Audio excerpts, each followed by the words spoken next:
Halo guys, kembali lagi di channel DJ Entertainment. Jadi malam ini kita kedatangan bintang tamu yang spesial yang bernama Dwi Safitri. Halo. Nah, sedikit cerita guys. Jadi malam kemarin tuh kita sempat bikin ya. Tapi entah kenapa kita mengalami kejadian ganjel ya. Kenapa ya? Kita rekamannya itu selama 37 menit. Kalau saya di rekodnya itu 37 menit. Cuman tapi waktu kita lihat hasil videonya itu direkam cuma 8 menit ya. Nah, iya, tapi audio tetap mencapai 37 menit ya. Nanti kita lihat cuplikannya. Jadi kita langsung lanjut aja ya cerita yang tadi malam yang sempat menghilang ya. Silakan Dwi. Oke, baik. Saya akan cerita waktu study tour ya. Ya. Yang waktu study tour itu waktu kelas 3 SMP. Study tournya itu ke salah satu peninggalan Jepang di salah satu Sumatera Barat. Nah, di saat itu datang di situ kita tuh udah pukul sekitar jam 5-an gitu kan datang di sana. Nah, sebenarnya kita nggak diberi izin sama yang penjaga wisata tersebut. Cuman gara-gara kami udah mepet waktu, nggak ada waktu lagi, semua guru juga memaksakan dan akhirnya diizinin sama penjaga wisata tersebut. Tapi katanya dikasih syarat gitu, jangan ngapa-ngapa, katanya cuma lihat aja, jangan jahil-jahil gitu. Nah, yaudah masuk tuh. Pas masuk ya anak SMP mau menganjak dewasa, banyak tingkahnya kan gitu loh. Nah, saat masuk salah satu lorong itu ada kayak tempat, katanya di situ ada tulisannya tempat sholat. Nah, di sana mereka itu foto-foto gitu, foto-foto. Pas foto salah satu tempat tersebut, pas habis foto ngelihat hasil itu kayak ada nampak wanita duduk. Di depan, padahal itu di depan tempat sholat ya? Iya, kayak kan tempat sholat tapi kayak batu, kayak mungkin tempat sholat dulu zaman dahulu kan. Nah, jadi di batu tersebut ada wanita duduk. Di HP itu jelas banget, padahal waktu kita lihat tanpa HP, tanpa hasil foto tersebut itu nggak ada apa-apa. Pas lihat ada tuh kan, kaget ya pas dia itu ya? Kaget semua, langsung lari menuju para guru. Pas lihat ditunjukin sih sama guru, terus gurunya bilang udah hapus, jangan banyak tingkah kayak gitu kan. Udah pada hapus kan, takut. Jadi berlari pada mau jalan di depan, gak mau ada jalan di belakang gitu. Saking takutnya ya itu ya. Kan itu kan gelap juga. Terus pas arah ke depan gitu, udah ke depan habis takut, ternyata salah satu teman kita ini ada yang ketinggalan di belakang. Cuman yang gak apa-apa, dia nyusul juga. Nah, keluar dari tempat tersebut kan di seberang jalan belah sana ada wisata juga, ada salah satu wisatanya juga, tapi pemandu wisatanya tuh bilang gak usah ke tempat sana, balik dulu, keluar dulu dari wisata ini, baru masuk lagi tempat awal, baru muter, baru ulang lagi ke sana. Kalau mau ke sana kan udah jam berapa? Ya kali mau muter balik gitu kan, capek juga. Ya udah langsung ke tempat wisata. Lah ya dia. Ngelanggar lagi, di mana cuaca di situ lagi hujan juga. Lagi bukan hujan sih, kayak gerimis-gerimis saja gitu kan, dingin. Nah, ya udah nih turun ke bukit itu. Itu di bukit ya? Iya, kayak jalannya itu naik turun gitu. Nah, turun ke sana. Pas turun ke sana tuh dibilang kan jangan ngapa-ngapa gitu kan. Jangan macam-macam. Di sana banyak kayak ya namanya bukit-bukit gitu kan. Pinggir kali banyak monyet kecil. Nah, seharusnya jangan dilempar. Nih anak-anak pada ngelempar pakai batu lah. Ngelempar apa itu? Ngelempar monyet itu ya? Iya, ngelempar monyet itu pakai batu. Terus banyak ngomong lah kan, mungkin ngomong kotor lah apa gitu, pipis di sana mungkin. Nah, ya. Jadi kayak salah satu teman kita itu yang ketinggalan di belakang tadi, yang ketinggalan itu dia dari dalam lorong tersebut udah ngerasa berat.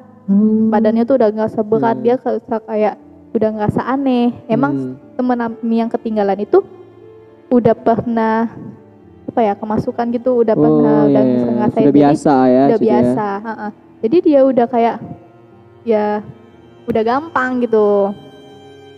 Pas dia di bukit-bukit itu, wisata yang kedua itu, dia udah nggak seberat lagi, tambah berat. Ya udah turun nih kan.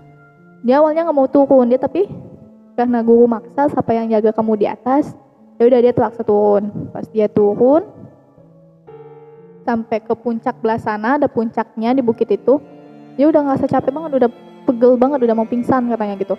Terus udah paksa kami turun semua karena itu posisinya udah mau maghrib, udah mau azan maghrib. Ya udah pulang kata guru gitu kan. Bis itu pulang, pas sudah sampai di pinggir jalan itu si teman kami tadi pingsan. Nah pingsan, kami pikir ya udahlah kecapean, mungkin kecapean atau apa kan. Nah jadi udah nih diangkat sama guru, dimasukin mobil kecil, bukan mobil bis, masukin mobil kecil. Nah di situ aku salah satu yang ikut dijagain teman ini. Yang ikut ke mobil kecil itu ya? Iya, ikut mobil kecil. Waktu kami masuk ke mobil kecil, di luar ada yang pingsan lagi dua.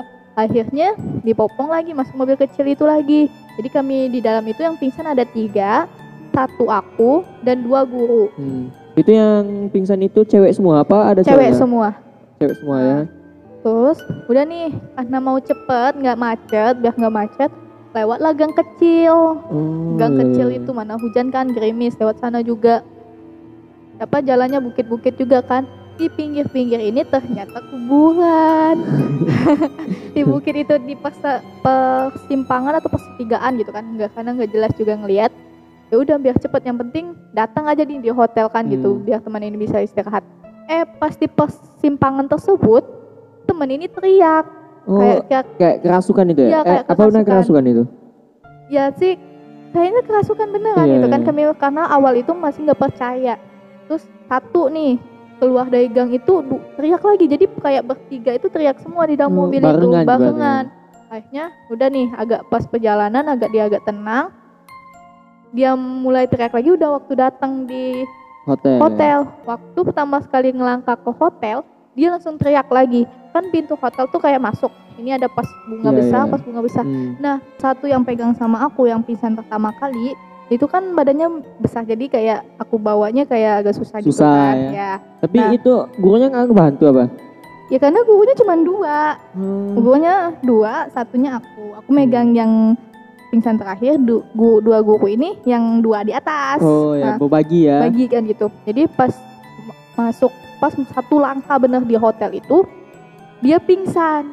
Bukan pingsan sih, kayak emang udah pingsan, dia ngamuk gitu. Nah dia ngamuk nggak jelas. Kan di hotel itu kayak pintu masuk hotel itu ada 2 vas bunga. Nah pas bunga gede itu bisa dia jatuhin gitu loh. Saking kuatnya itu Saking kuat, walaupun itu plastik tapi kan gede gitu kan. Sambil di saat dia kesurupan gitu juga. Terus ya yang pegawai-pegawai di hotel itu langsung panik lah, langsung nemuin kan gitu. Katanya kenapa gitu kan. Itu kataku kayaknya kecapean pingsan, tapi nggak mungkin teriak-teriak, kalian dari mana katanya gitu kan. Terus, berarti itu tuh pegawai hotel itu sudah tahu ya pasti ya, sudah ada firasat seperti ya. Terus dia bilang, kalian dari mana? Aku bilang kan dari wisata itu, aku bilang gitu, dari wisata tersebut. Terus langsung juga ke wisata yang selanjutnya, aku bilang gitu. Terus dia bilang gini, jam sekarang kalian ke sana? Iya, jam sekarang. Kenapa juga? Dan dia langsung kayak marah gitu. Kenapa juga jam segini katanya. Terus langsung ke wisata selanjutnya, nggak mutak lagi katanya. Iya. Terus langsung dia nelpon, mungkin nelpon Pak Ustadz atau apa. Langsung itu tuh nggak boleh katanya. Kalian ke sana tuh harusnya cuma batas jam 4 katanya gitu kan. Terus udah lah dia langsung ngasih minum ke teman-teman aku tuh, langsung dibaca. Mungkin salah satu pegawai di sana bisa nenangin salah satu teman aku itu. Ditenangin. Terus udah nih tenang kan, 3-tiganya udah tenang semua. Nah waktu dateng rombongan bis, teman-teman yang lain kan naik bis. Nah waktu datang itu dia masuk juga ke hotel, 3 teman tadi yang surupan pertama surupan lagi. Dan yang masuk ke hotel itu semuanya kayak ngerasa berat semua. Udah ada salah satu 2 orang 3 orang itu udah teriak juga. Jadi kayak pas aku ngerasain mereka masuk hotel itu kayak ngerasain di film-film gitu loh. Ada kan kayak apa gitu, kayak di suasana rumah sakit itu kayak berubah jadi di UGD rumah sakit gitu kan. Jadi ada yang cowok cewek nggak mandang, semuanya teriak-teriak gitu. Terus aku ngerasain apa sih nih bocah-bocah pada main-main kayak gini. Kan awalnya nggak percaya gitu kan. Bercanda ya itu ya. Bercanda. Apa sih, kasihan guru-guru kan nggak usah canda-canda itu. Yang bikin aku percaya itu salah satu teman aku cowok itu yang ngelemparin monyet itu pakai batu. Dia minta minum ke salah satu guru laki-laki, guru olahraga aku. Dia minta minum. Nah, waktu dia minum itu nggak ketelan. Jadi cuman kayak balik lagi ya. Dia tuh nggak bisa masuk. Air yang dia itu tuh masuk kayak ya? kecekek gitu. Dia sampai gini-gini ke guru cowok itu. Pak, tolong gitu, nah gitu kan. Jadi bapaknya tuh dia tuh nggak minta minum sebenarnya, cuman tolong-tolong gitu kan. Jadi guru aku tuh bilang mungkin haus kan gitu. Ya udah dia kasih minum. Pas dia kasih minum, kok keluar gitu kan. Terus guru cowok aku tuh langsung manggil itu kan, minta tolong. Dia masih tetap gini pokoknya. Masih sakitan ya itu ya. Terus ada yang satunya lagi gitu kan. Terus yang bikin aku yakin lagi, anak guru itu cowok, anaknya mungkin SD mau masuk SMP mungkin itu. Masih kecil itu ikut juga kecil, ya. Nah waktu itu dia kesurupan juga nih, kesurupan yang jahat karena kayak emang lebih jahat lagi. Dia kayak ngebentak semua orang, terus nyakitin diri dia sendiri juga. Terus salah satu pas dia itu kan ketakutan semua nih sama anak kecil, tapi kayak ngebentak tapi seakan-akan dia tuh berkuasa di situ loh, kayak ngebentak-bentak jadi, gitu. Yang Rasuki yang 3 orang itu takut ya musuh yang pokoknya kayak nguasa gitu. Nah, terus kan karena dia nyakitin diri sendiri, anak itu, bapak istri anak ini, suami guru aku tuh bilang katanya, udah jangan nyakitin anak aku, kalau kamu berani masuk aku aja, katanya gitu. Kayak ngenantang itu bapak juga ya. Terus dia masuk, dia anaknya pingsan, masuk ke bapaknya, kayak ya lebih hebat lagi lah. Yang tadi anak kecil aja dia bisa sehebat itu, apalagi orang dewasa ya. Dewasa kan. Terus anaknya pingsan, pas anaknya dibawa ke kamar gitu, dia kerasukan lagi, kerasukan sama yang agak baik katanya, kayaknya yang masuk kedua kali masuk ke anak guru tersebut beda gitu. Ya jin muslim yang lah ya. Jin baik lah gitu kan. Nah terus itu kan terus datang ustadz atau apa yang orang bisa ya gitu, orang bisa yang ditelepon sama pegawai hotel tersebut. Dia datang, dia langsung gini, kenapa, langsung kayak udah tahu gitu loh, kenapa kalian ke sana jam segitu katanya. Emang nggak ada yang wisata itu bilang ngelarang. Ada kata guru kami, tapi karena kami ya nggak mungkin lah balik tanpa ke sana gitu kan. Itu kan udah jadwal, udah schedule kata guru gitu. Ya udah dibersihin semua satu-satu. Nah itu tuh pada teriak semua, masih sekitar jam 7:30, 8 Isya gitu kan, masih itu ya, masih. Terus udah tenang semua, udah dibersihin, udah tenang, udah nih. Akhirnya si yang ustadz itu bilang, udah coba duduk kumpul aja semua, jangan sendiri-sendiri gitu katanya kan. Tidur masal ya dia kayak tidur masal, sudah dikumpulin salah satu lantai. Emang kami tuh pesan satu lantai itu khusus gitu, khusus kamar-kamarnya kami semua yang ngisi. Nah ditempatin ke seat di ruang tamu itu, di ruang depan hotel itu, ditungguin, dibersihin semua. Yang aku pusing kenapa hanya yang lain pada kesurupan tapi aku enggak gitu loh. Ngerasa kenapa nih kan. Terus tiap aku ngejagain temen yang kesurupan itu, mereka tuh ngelihat aku tuh kayak ngelihat takut. Ngelihat takut. Aku aja nggak tahu kenapa dia ngelihat takut. Ya udah kan aku jagain aja. Nah terus tuh udah dibersihin semua, tidur semua ngelentar semua di lantai hotel tersebut. Nah waktu mau tidur itu, sebelum tidur itu, anaknya itu waktu ustadznya itu mau udah naik gitu kan, udah naik. Terus anaknya itu, anak guru itu udah di atas. Dia teriak, jangan ada yang di atas karena yang di atas ini ada 1001 katanya gitu kan. ada 1001 turun kakak turun gitu kan gitu. Kami kan ketakutan, udah pada ganti baju, udah bersih cepet nih turun ke bawah. Langsung turun semua nggak? Turun semua, kayak apa ya, ngerasa gempa gitu pada turun gitu kan, hutan pada turun, ketakutan. Nah terus pada kami turun, si ustadznya itu kaget kan, kenapa pada turun? Anaknya guru itu bilang ke turun karena di atas ada 1001 kadang-kadang gitu. Udah naik nih, pas naik ke atas ada salah satu teman aku tuh nggak turun karena mungkin capean atau apa, ya udahlah di atas aja gitu kan. Nah dia kesurupan juga, kemasukan. Yang masuk, yang ngomong itu kayak gak ngerti dia ngomong apa gitu. Nah ternyata dia ngomong bahasa Jepang. Bahasa Jepang ya itu ya. Dia ngomong bahasa Jepang. Terus salah satu guru aku dengar, tahu ada sensei gitu kan di salah satu SMP itu. Nah katanya, pokoknya si hantu itu bilang katanya, jangan ada yang kayak cuma ngasih pesan baik gitu, jangan kalau di tempat orang tuh jangan banyak tingkah, anggap aja yang tempat kamu tinggal sekarang itu rumah kamu juga, katanya gitu kan. Nah pokoknya ngomong baik gitu. Terus pingsan nih kan, udah ngomong gitu, udah ditenangin ustadz juga, udah selesai, udah pada turun. Nah yang 1001 itu di atas tinggal si anak itu sama si ustadz, sama yang bisa itu. Jadi dibersihin semua, disuruh pulang mungkin ya, pulang gitu kan. Nah udah tenang semua, udah tuh naik, barulah kami tidur semua, disuruh di tengah, disuruh baca yasin. Nah mulai di situ mulailah agak tenang sampai besok pagi. Tapi arti dari yang anak kecil itu dirasuki yang bilang 1001 itu apa itu artinya? Apa belum tahu sampai sekarang ya? Kalau kata ustadznya itu 1001 itu yang di goa tersebut, di lubang itu kan itu mungkin peninggalan Jepang, tempat orang nyiksa lah apalah kan jadi banyak. Nah jadi dibantai kan ya? Jadi bekas pembantaian, jadi ngikut semua kami ke hotel itu katanya. Banyak juga ya kalau dia 1001 katanya. Nah terus udah dibersihkan, udah pada tidur kan, besok pagi itu udah tenang.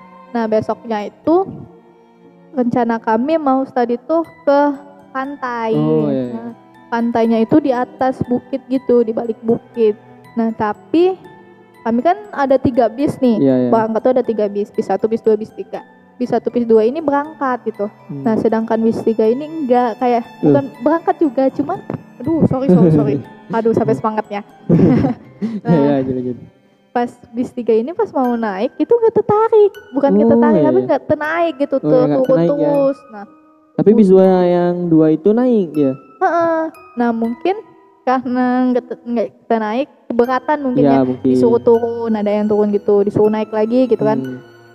Nah masih nggak naik, ternyata yang ada yang ngikut, dia duduk di atas atap mobil itu. Jadi karena nggak berani juga, mana cuaca lagi tidak mendukung, ya udah turun gitu, ganti pantai lain aja kata gue kan.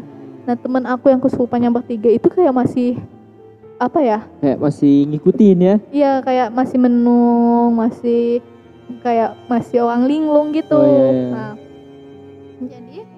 jadi dia waktu kami gintai ke pantai yang pinggir jalan aja, udah tuh di situ agak bebas, kayak kurang dibilang bagus, bukan bagus sih, kayak dibilang dia sadar enggak, tapi dia ikut mandi, ikut itu gitu.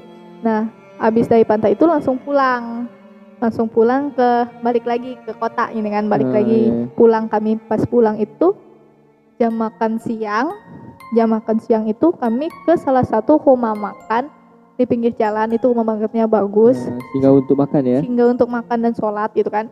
Jadi di situ makan nih, pas habis makan dia kesurupan lagi, dia nggak mau makan. Tapi itu sudah di luar dari kota tempat tadi ya? Udah, itu kayak udah masuk kota kita gitu loh. Udah masuk perbatasan gitu, habis perbatasan gitu. Nah makan ya di sana, pas habis makan itu dia teriak lagi nih bertiga itu nggak berdekatan, jauhan, tapi ya kayak kesurupan lagi. Awalnya berdua, terus pingsan satu, yang satunya masuk gitu. Nah kan yang tuan rumah makan juga ketakutan, kami juga ketakutan gitu kan. Akhirnya guru-guru itu minta garam lah sama yang karyawan restoran itu, minta garam, mungkin di jam apa ya dibaca-baca mungkin ya. Nah dia nyuruh aku sama salah satu teman cowok aku hamburin garam itu ke anak itu, anak yang kesurupan itu, sama kelilingin di apa rumah makan tersebut. Nah udah diambur-amburin kan sambil. Itu yang minta garam itu gurunya ya? Guru, minta garam ke yang punya restoran itu. Nah diambur-amburin, akhirnya masih nggak sadar gitu kan, masih teriak-teriak, dipaksa sama guru, akhirnya mau keluar. Udah dia keluar udah sadar, akhirnya pulang tuh. Pas banget perbatasan kayak perbatasan kota, perbatasan keluar dari Sumatera Barat itu, dia kayak udah tenang gitu, udah ngerasa tenang. Nah tenang dia tidur, lega lah ya. Iya lega. Nah waktu udah nih kan datang di rumah, aku nggak tahu cerita lagi dia gimana dia di rumah, gimana itu aku nggak tahu lagi. Besoknya sekolah. Nah waktu mau sekolah besoknya itu aku ngerasa nggak apa-apa nih sekolah gitu kan awalnya. Agak ditinggiin dikit ya. Ayo lanjut aja. Nah waktu mau sekolah itu aku sekolah kan, karena walaupun guru bilang libur gitu nggak apa-apa, tapi katanya nggak apa-apa yang mau sekolah, nggak apa-apa yang nggak mau sekolah gitu kan. Nah waktu aku sekolah, yang 3 temen aku yang awalnya kesurupan itu, yang awal mulai yang pertama kali itu dia tetap sekolah gitu. Yang 2 itu nggak sekolah ya? Yang 2 itu nggak sekolah, mungkin gak enak badan kan, udah capek semua. Ya. Nah tapi yang pertama ini tetap sekolah gitu. Nah besoknya kan sekolah aku tuh tiap pagi ada pembacaan juz amma sama yasin gitu kan. Nah waktu baca lagi kumpul semua siswa kelas 1, kelas 2, kelas 3 kumpul semua di tengah lapangan, lagi enak-enak baca sama dia teriak. Dia teriak. Jadi terus satu lapangan itu ya kan kaget ya pasti ya. Kaget langsung lihat semua kan gitu. Ya ngapain? Mana dia di samping aku gitu. Nah terus itu guru itu bilang angkat, naik ke podium katanya, angkat langsung naik ke apa? Masukin ke kelas katanya, masukin ke kantor katanya gitu kan. Nah ya udah diangkat sih semua, datang pas di kantor itu dia kayak ngomong juga nggak jelas, terus karena aku disuruh apa guru aku tuh keluar, keluar kerja katanya kan. Ya aku keluar nih, aku kembali lagi baca juz amma itu. Nah dia ngomong sama guru apa-apa, karena aku ada dekat salah satu guru itu kan. Dikasih tahu lah ya. Cerita aku yang nanya sih sebenarnya, aku nanya. Kenapa Pak? Dia tadi bilang apa? Katanya yang ngikut si anak itu ada 2, tapi dia nggak bisa balik. Itu di satu orang ya, 2 yang ngikut. Di satu orang itu ada 2 yang ngikut. Dia nggak bisa balik. Nah dia minta anterin lagi ke tempat wisata tersebut katanya gitu kan. Nah terus aku bilang, lah terus kemana? Mau ke apa Sumatera Barat lagi? Gue bilang gitu. Iya kayaknya gitu kan. Terus mungkin kompromi guru katanya gimana kan, besar juga kan antara guru dan orang tuanya juga gimana. Ternyata kata ustadznya tersebut dia dari salah satu hantu itu bilang katanya kalau nggak mau nganter ya udah minta. Itu jinnya ya yang ngomongnya. Iya minta bukan sih kelapa mudanya aja, kelapa muda 2 karena dia berdua sama lilin 2. Nah tungguin lilin itu sampai mati, jangan sampai habis ya? Jangan sampai lama mati itu. Jadi ditungguin gitu kan, besoknya ditungguin sampai lilin itu habis. Akhirnya udah lilin itu habis, kayak kelapa muda itu emang nggak dibuka, jadi nggak tahu isinya apa, kering juga airnya atau gimana kan nggak tahu. Nah udah itu udah selesai. Nggak ada kejadian lagi ya Besoknya udah kayak udah sekolah normal biasa, normal lagi ya. Ya berarti apa ya, makhluk halus itu minta antar aja. Kayaknya. Tahu ya. Kenapa juga mau ikut harusnya. Dan kelapa muda sama lilin itu buat penerangan. Mungkin kelapa mudanya buat apa ya? Hausnya dia mungkin. Minum. Astagfirullah. Ada aja. Ya, nih. Nah, kita bakalan lanjut ke part 2-nya ya, tentang kejadian di asrama. Saksikan di tayangan selanjutnya.